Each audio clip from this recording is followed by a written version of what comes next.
Hello, I'm Locke Meredith. Would like to invite you to join me on the next Legal Lines, where my guest is Sardi. Anna's going to talk to us about immigration changes that have occurred between Trump's administration and President Biden's administration. And she's going to talk to us about the violence or protests or whatever you want to call it going on in Colombia. How does she know? She's a United States citizen and a Colombian citizen. So join us on the next Legal Lines with Anna Sardi. Hi, I'm Sean Fagan of Locke Meredith, Sean Fagan & Associates. Open the phone book or look online. There are plenty of lawyers to choose from. And if you ask any of them, they'll agree that the vast majority of claims settle without ever having gone to trial. And I'll tell you, any lawyer can settle a claim. It's not hard to settle a claim, but it takes hard work to get a client what he or she deserves. At Locke Meredith, Sean Fagan & Associates, we have a proven record of working hard for our clients. Whether you hire us at all, give us a call. Hello, welcome to Legal Lines. I'm Locke Meredith, and I'm very pleased to have back on the show Anna Sardi. Anna, fantastic to have you back. Good afternoon, Locke. It's going to be an interesting show. We're going to talk about two things. One, last time we got it was in 2018, latter part of 18. We were talking about immigration. You're an immigration lawyer, and you come from Colombia. That's right. And have experienced the immigration scenario personally.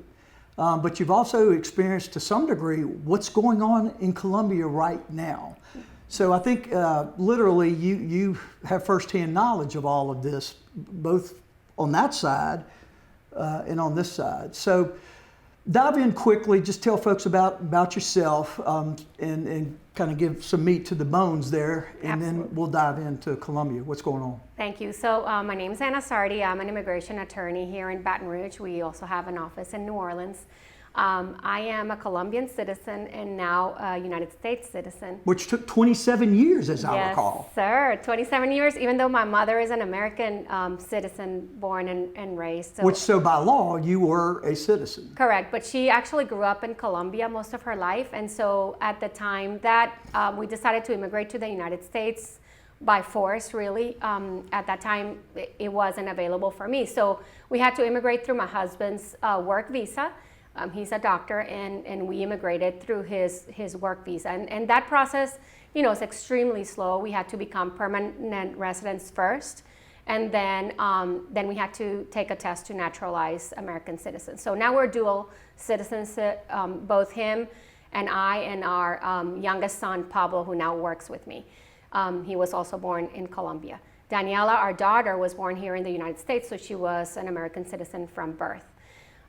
Basically, the reason that I came at 18 years of age, and now I'm 52. Yeah, this is the first-hand knowledge I'm talking about. That's correct, and this is related to a lot of the things that are happening now in Colombia. But at the time, it was a very violent time in Colombia for two reasons. One was that the drug lord Pablo Escobar was at his prime, and it was extremely violent all the time. And then second, the communist guerrilla groups, which have always, really for more than 50 years, been at war in Colombia, were trying to kidnap my family. And that's FARC? That's how we were educated about them here in America? Yes, at the time it was actually M19, the very first time that this happened, because unfortunately my family has been targeted multiple times.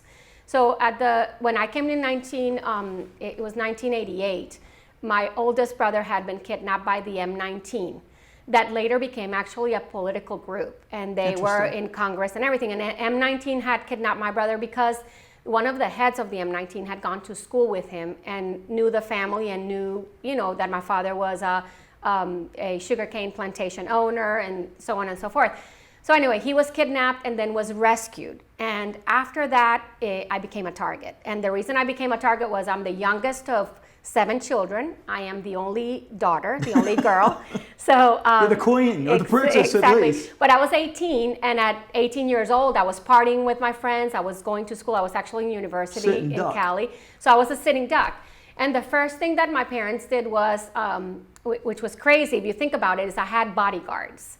So every time I would go with my boyfriend somewhere or go to school, I had 2 bodyguards and motorcycles behind me. Kind of cramps your style, huh? Exactly. So people, it was just not easy for me. I couldn't go to a lot of public places. I had to make sure that I knew. They actually taught me how to see if people were following me. Anyway, I got some training on that. And then the situation got escalated to the point that my father said, "You have to leave the country." And so I remember clearly because it was very traumatic. It was on a Wednesday.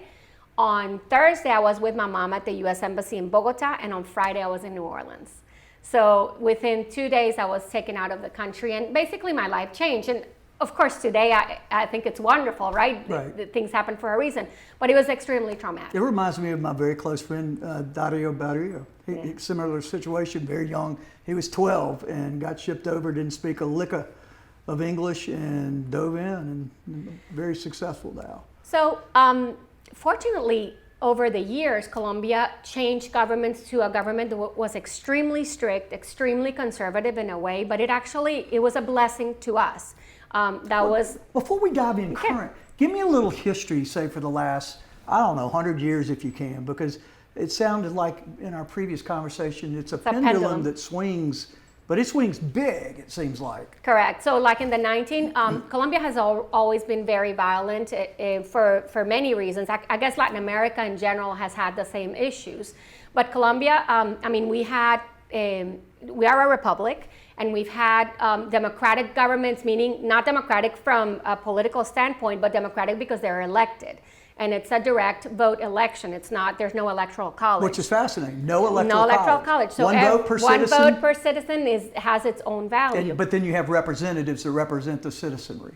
No, it's one vote per citizen. So and then Senate, no Congress? Well, you vote for the Senate and you vote for the Congress, but you vote one vote per citizen, even for the president. So, and there's some that are appointed by the president. It's a little complicated, but anyway, it's very democratic in that way.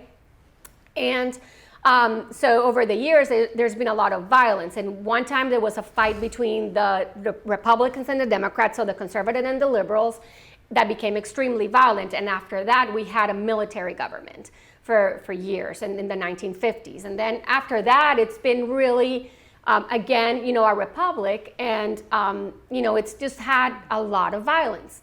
Most of the violence is, attributed to the difference in classes or poverty.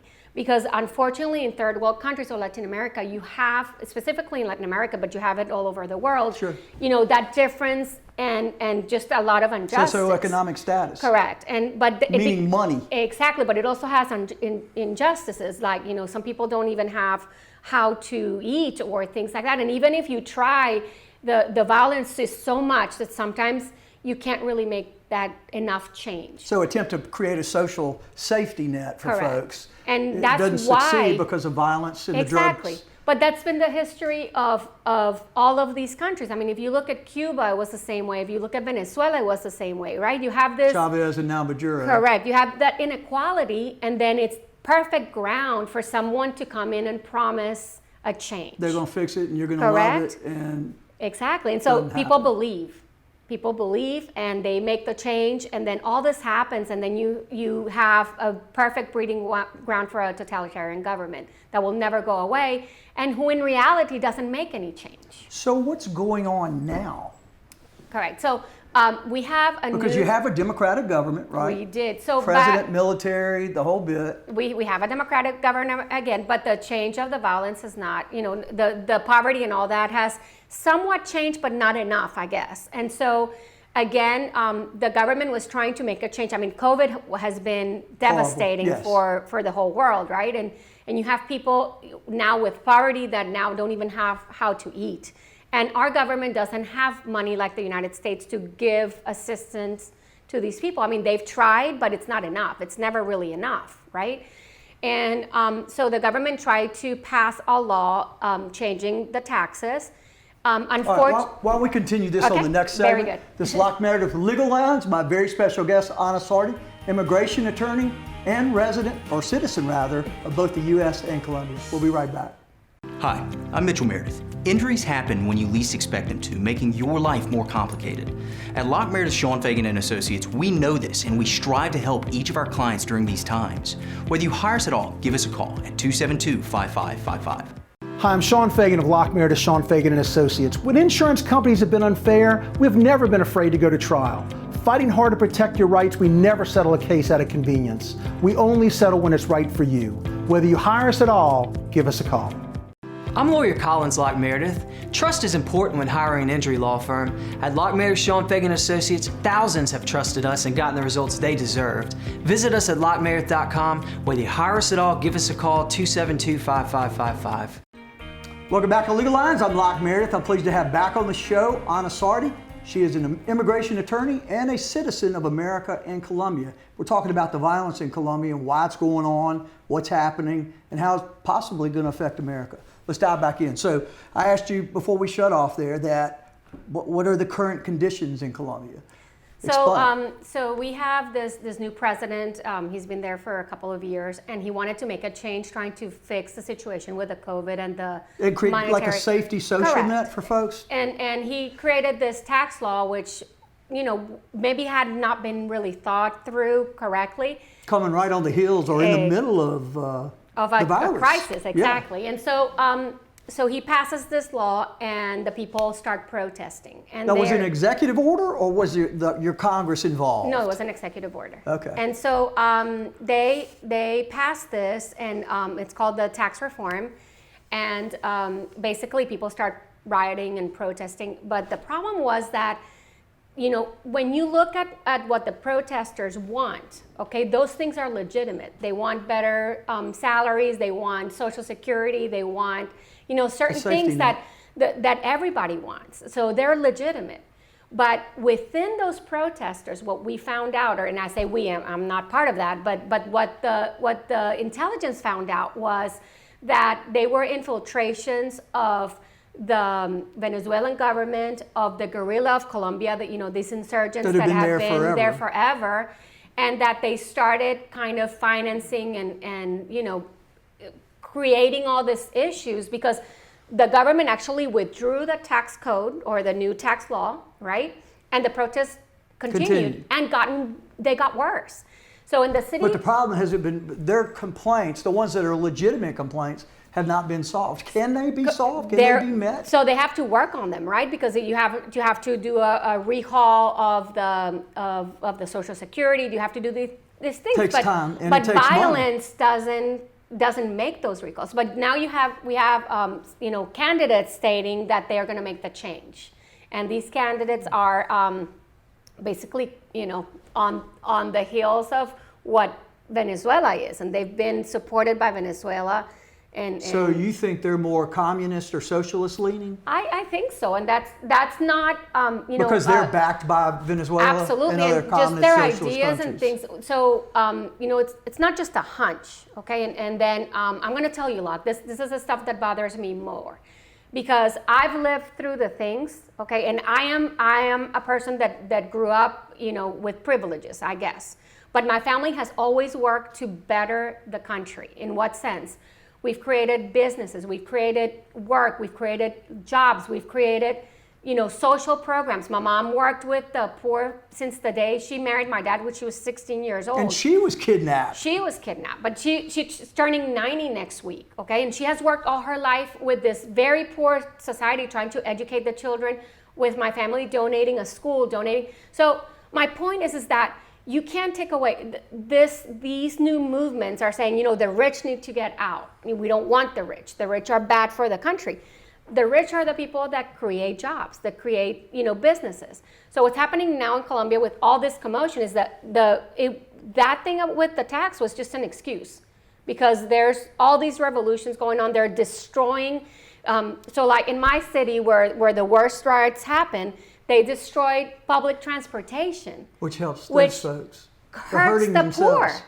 Not the rich. This hurts the poor. They're destroying businesses. They're destroying all these things. So is there a point, as in the past you indicated the military came in and kind of took over and settled things down, Is it anticipated that that's going to happen again if this continues, or is it going to allow? Or are they going to allow a political resolution? So we thought that it was going to happen in the last few weeks when the things got really bad. People were basically not allowed to leave their house, and not allowed to leave their house not because of their own volition, but because these rioters were blocking the streets. They were blocking commerce. They were blocking. If you got out, So they're shutting down society. They were shutting down everything, so things wouldn't work. So we thought at that point that the military were coming in. And so what's happening though is that they are, with social media, the rioters are creating a propaganda stating that it's the government and the police that are hurting the people, which is not true. And I'm going to tell you something that I have to say it here because this bothers me, and it bothers me for us as Americans to happen. I started posting the other side of the coin because I was tired of seeing social media posting. You got canceled. I got blocked from advertising by Facebook. My business, which is an immigration business, right? I can post things on my page. Not to mention you're a citizen of Colombia. Correct. And you know, I'm not just giving my opinion, I'm actually posting things that are coming from sources that are true sources. And then I got blocked. But the candidate for the presidency, who's an ultra, I don't know. I guess I don't want to call him liberal because he's not. No, he's the one that's trying to take that's supported by Venezuela. He can post anything he wants on Twitter. Yeah. He can post anything he wants on Facebook. Okay, but nobody sees the other side. These rioters were burning policemen alive. They were killing people. I mean, decapitating them alive in front of everybody. You know, that's not right. So it sounds to me like your family is considering or may move out of Colombia the same way it happened in Venezuela. All the folks who were kind of kept structure and provided resources, they're going to pull out. And like what happened in Venezuela, the rest of the folks are going to come in, promise them everything, and we know what's happening to Venezuela right now. And not deliver. So what's happening is, of course, there comes a time when you have to make a decision, right? Your family, your life, or your country. And unfortunately, it's happening. And not only to, So this is worse than any other time you've ever been experienced. It's probably one of the worst. I mean, my family immigrated temporarily to the United States when we had all those issues with kidnapping back in the 80s. But as soon as Colombia got back, because we had a wonderful president for 10 years, for 8 years really, who changed everything, everybody got back and the country grew. I mean, that you could see Colombia to be a place of tourism, all of that. So is the American government taking any position relating to the violence in Colombia and the Not really. scenario? Unfortunately, when the previous government was taking a stance on it at the time, but there was not. Meaning the Trump government? Yes, they were, supporting Colombia has always been a very strategic place for the United States because it's right on the top of South America and it has oceans on two sides, on the Pacific and on the Atlantic, which no other country has that in South America. I mean, you have Panama and the Central American countries, but that was very strategic. So we actually have military bases of Americans in Colombia that have been there for years. And they're staying completely out of all this, Correct. obviously. They can't intervene, and that's the problem, But I don't foresee the government of this current government intervening in any way. All right. Well, we're going to shift gears for the next segment. We're going to talk about kind of the effect of the last several years on immigration. This is Locke Meredith, The Legal Lines. My very special guest, Anna Sardi, immigration lawyer and citizen of America and Colombia. We'll be right back. I'm lawyer Locke Meredith. If you're battling an insurance company because of a wreck not your fault and they're not calling you back or being fair, whether you hire us at all, give us a call, 272-5555, or email Locke Meredith, Sean Fagan and Associates. You have nothing to lose. Hi, I'm Sean Fagan of Locke Meredith, Sean Fagan and Associates. When insurance companies have been unfair, we've never been afraid to go to trial. Fighting hard to protect your rights, we never settle a case out of convenience. We only settle when it's right for you. Whether you hire us at all, give us a call. Hi, I'm Mitchell Meredith. Injuries happen when you least expect them to, making your life more complicated. At Locke Meredith, Sean Fagan and Associates, we know this and we strive to help each of our clients during these times. Whether you hire us at all, give us a call at 272-5555. I'm lawyer Collins Locke Meredith. Trust is important when hiring an injury law firm. At Locke Meredith, Sean Fagan Associates, thousands have trusted us and gotten the results they deserved. Visit us at LockeMeredith.com. Whether you hire us at all, give us a call, 272-5555. Welcome back to Legal Lines. I'm Locke Meredith, speaking with Anna Sardi. She's an immigration attorney, citizen also of Colombia in the United States. Let's shift gears a little bit. You're kind of like the person I go to really get a feel for what immigration is like. Last time we spoke, President Trump was the administration that was kind of dealing with the borders and all that, and now it's President Biden. Have you recognized or seen any differences? Yeah, so we've had a lot of policy changes from the Department of Homeland Security. So not law changes, but policy changes. Correct, policy. In terms of what the government does, with immigrants at the border and within the United States. There have been some positive changes. What are those? So, for example, there's something called discretion that basically had already kind of gone away. You couldn't bring a case that was humanitarily you mean a legal avenue for immigrants to remain in America? Not really, because the law hasn't changed. More how the prosecutors, I guess, have discretion to decide if they deport somebody or not. Okay. So the law. Before they did not have discretion, or it was limited. During the Trump administration, it was very limited. Okay. During the Obama administration, it was kind of halfway, I guess. And it's just new changes, so we don't really know what's gonna happen. Okay. But basically, for example, if you have been here for a long time and you have children, there's only certain ways that you can remain in the United States. And for those people that are caught by immigration, but don't have any legal way to remain, the government still has the discretion to allow them to remain here with a supervision order. So they'll check on them every so often to make sure that they're good people. Does that happen, Anna? I mean, are there resources? It happens very often. Really? Very often. Well, I'm glad to hear that. And so now with the Biden administration has been a little bit more, easygoing on those cases. I mean, it just changed last week. So again, we don't know. Okay. That kind of came back, which was the discretion of ICE to deport someone or not. Okay.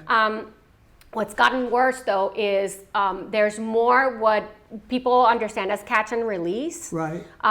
When we had that huge influx a few months ago of people coming in because they understood the government to say, come to the United States, that will receive you here, and we had that huge influx of people, which was the wrong message. And that is what people heard. Correct. You know that people heard, because you got clients. And you had all those people there where a lot of those people were not even processed like they're normally processed. Like weren't screened for COVID? Were not screened, but not even for COVID. They were not screened for background checks. They were not screened for anything. They were actually released, and the papers that they were given don't even have a number to present in court. During the Obama administration, they would release them, but they would give them a notice to appear, which is a notice to present in court later and present your case. We had a huge number of people that were released without any of that. They stepped a foot into the boundary, over our boundary, and they were accepted. And we don't know what's going to happen. They were shipped all over the place. Is that right or wrong? That is right. And then. So every town really is a border town now. Well, and the problem that you have is, so for the cases that are legitimate, because some of those people that are coming in have legitimate cases, they don't even have a number to fight their case.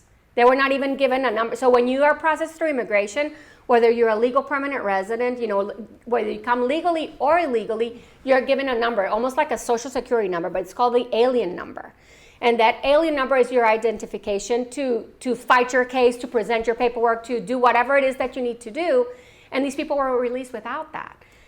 So they have no accountability whatsoever. None. We have no way of finding them other than by chance. Correct. Catching them doing something wrong. Maybe. Or maybe not. And some of those have come to me and say, look, I have a legitimate case. Can you help me fight it? And so we're begging the government to issue that number so that we can begin their process with the immigration court. Now, as I understand it too, Trump had worked out a deal with Mexico where they weren't letting them, that all claims were eventually being processed here, but they had to remain in Mexico until the claims had been decided upon. That's the migrant protocol. Has that changed? That's gone. That's gone. That's gone since really day before yesterday.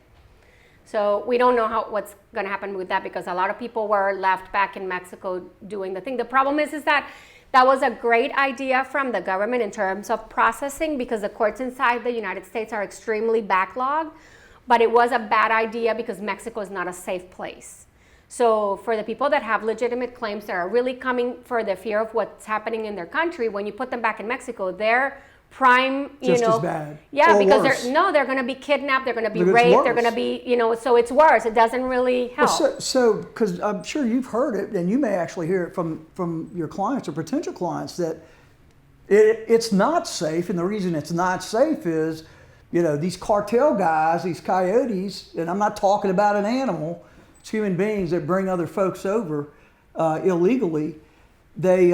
They bring them over, but they make them pay thousands of dollars, $10,000 and they a get pop. raped, and they make them sex slaves and And traffic they keep them them. kidnapped. I just got a text from someone who was their daughter, who's probably around 16. They don't know where she is. And then I heard they'd give them phone numbers and act like it was a relative within the U.S. Our border agents get it and shipped off to the guy who's probably or could be a cartel sex trafficker. So yeah, Right? absolutely. That's the big problem at the border is not the folks that are so what I want to explain to people, and some people don't understand this, is that you don't flee your country if your country is okay. Oh, these people are not stupid. They have a Exactly. reason for coming here. Right, and some of them have legitimate. I mean, there's other people that don't have legitimate Right. reasons, but there's a good group of people that have legitimate reasons for coming. And but when we create all these very things that are not easily understood, all these rules from one side or the other side, we just create more chaos. It's the same. I mean, honestly, last time we spoke 2 years ago, the Same. system is Is broken. broken. And Completely broken. our enemies and desperate taking advantage people of that. are taking full advantage of it. When I talk about our enemies, this is a national security issue. Are we not also, from your own personal experience, being infiltrated by cartels and other security threats? So I was commenting to you this a few minutes ago. I have a client who came to my office yesterday crying and upset because the person that killed one of her children and threatened her and raped her, she saw on Facebook that he's now in the United States. So we don't know how he entered, but basically is, this. Good God. These people are coming into the United States somehow. So the folks get into the U.S., we can't do anything to track them down, and we're also letting bad guys in who may have bad relationships with them, and we can't even protect them. They're terrified to go to the police or anybody because they're worried they're going to be shipped out. Yeah, What a it's mess. sad So how do situation. you fix this? I mean, we really need Congress to act. Congress needs to make sure that they look at these things and act. One of the things that has me very saddened is what's called the DREAM Act, and everybody knows about it. Right. That thing has been sitting in Congress forever. Since the 80s, right? Right, and so this is why Obama did the DACA. This is why Trump tried to take off the DACA, trying to make Congress act. Congress is not doing their job. No, they're not. They need to fix this. Thank you very much. Thank you, sir. for Appreciate you. being on the show. This has been Locke Meredith with Legal Lines, immigration lawyer, Colombian and U.S. citizen, Sardi. Thanks for being with us.